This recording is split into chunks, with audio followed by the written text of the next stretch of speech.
you want to introduce yourself? Hi there, I am Kristen Risa, and I am Gudrun Jäger's grandfather. Yay. Okay.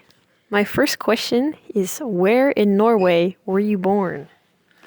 I was born in Stavanger, Norway, which is the fourth largest city in Norway on the southwest coast. All right. How is Stavanger different from the rest of Norway? Like, what is the cultural differences there? Yes, it's somewhat different, but there's also a lot of similarities. Stavanger is now the headquarters for the oil industry in the North Sea, and there has been a lot of changes in the last 50 years since they found the oil out there. Originally, it was more known as a fishing town. There was canneries. They made sardines, and there was several factories that did that. So, but it's known for its shipbuilding capabilities, and there's a lot of ships that sail the seven seas for the world that's is owned and operated by ship owners that lives in Stavanger. So you still keep up with all the news and stuff going on in Stavanger? Pretty much, I do. I do, yeah. All right. How did you decide to leave the Norway to move to the U.S.?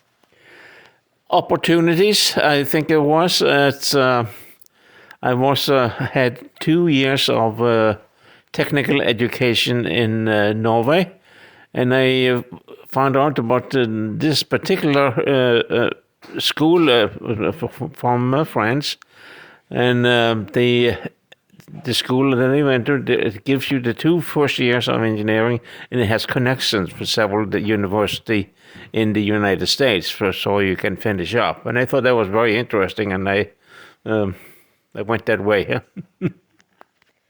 How did your family react when you told them you wanted to move to the U.S.?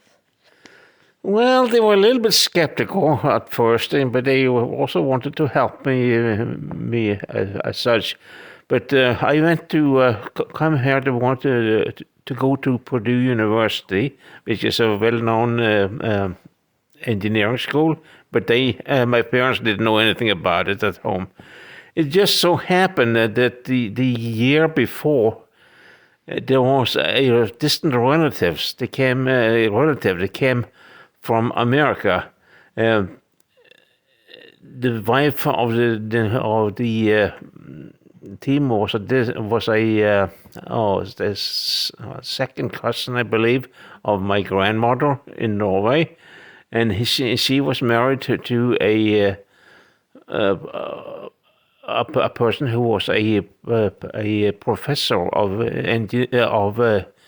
I believe English literature and so forth at the University of in Indiana, and he came. This couple come and visiting with my dad's cousin who lived next door, and my dad was over there. I wanted to find out. Maybe we just have heard about this university, and I remember my dad came home after the meeting.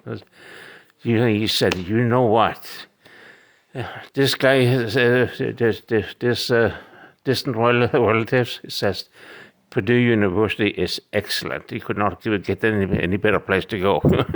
So they kind of settled that. All right. What was the hardest part of moving to the U.S.? That's a difficult question.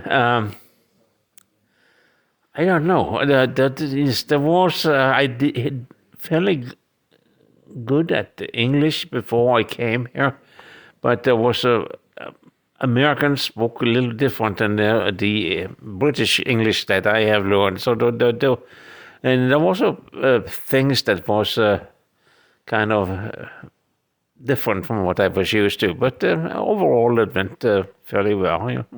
That's good. All right.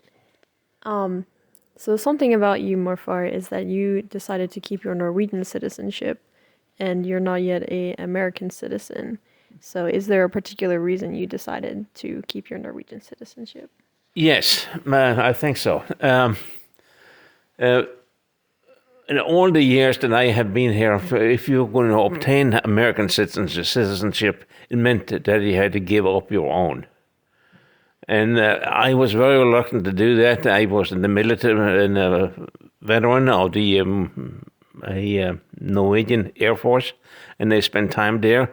And it was very difficult for me to give up something that was dear to me. Even though now the last couple of years there's been a change in that America now recognize dual citizenship, so I probably could, but apply it now. But I think I'm too old. It doesn't make any difference anymore. All right. What do you feel is the most important part of the Norwegian and Stavanger culture to pass on to your grandkids? Language is one thing. Other thing is to having been there. I think all our grandkids have been in Norway and observed how the Norwegians live and also how the Norwegian people are, and they just could have an understanding of what's going on. And they also met some of their second cousins over there, and I hope they keep the connections. All right. And my last question is, what is your favorite story to tell from when you lived in Norway? From when I was in Norway, are you talking about the specific stories or news stories or other kind of stories? Norwegians are very fond of their fairy tales. Well, just your favorite story from like something that's happened in your life, something you like to tell us. That's still kind of hard. I went to grade school in a small little town, and high school I had to travel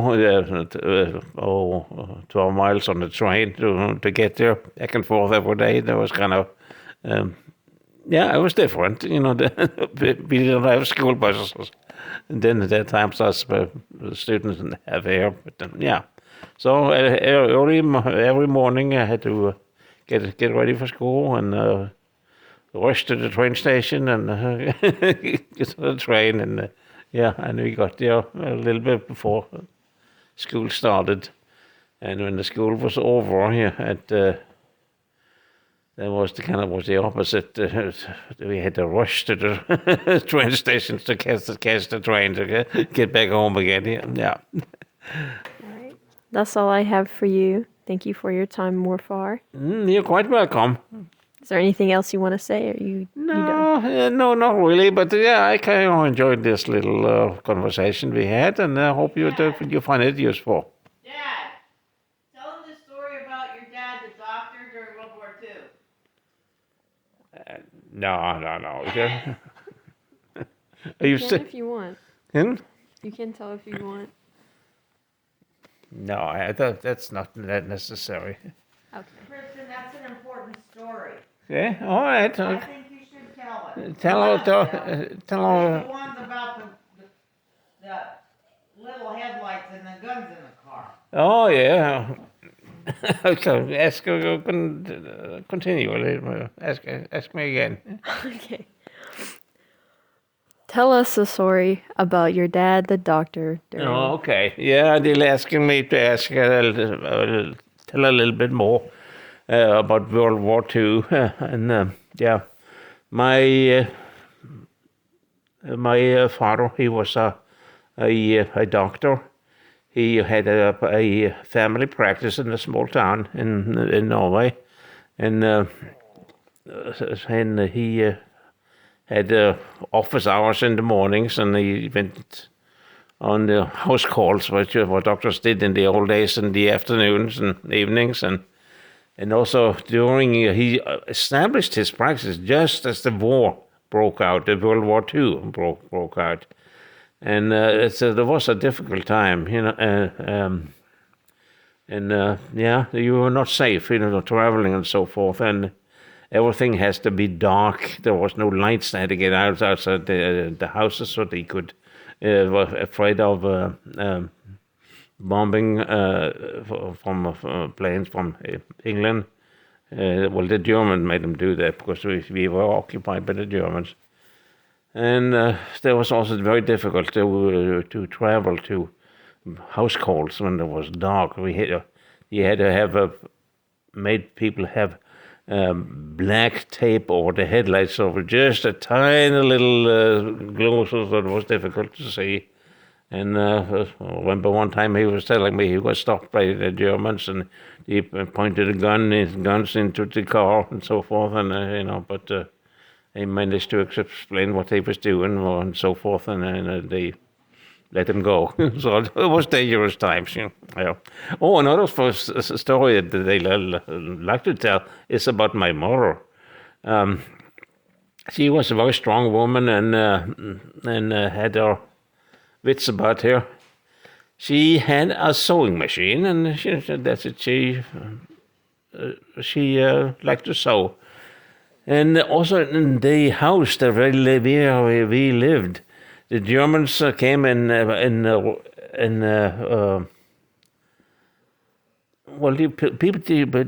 Germans control people out of houses wherever they wanted, and they took, and the house where we lived was made to the headquarters for the German commandant.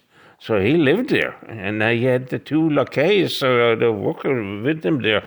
And one day they came and knocked on my mom's door and said they wanted to borrow her sewing machine that will fix the officer's uniform.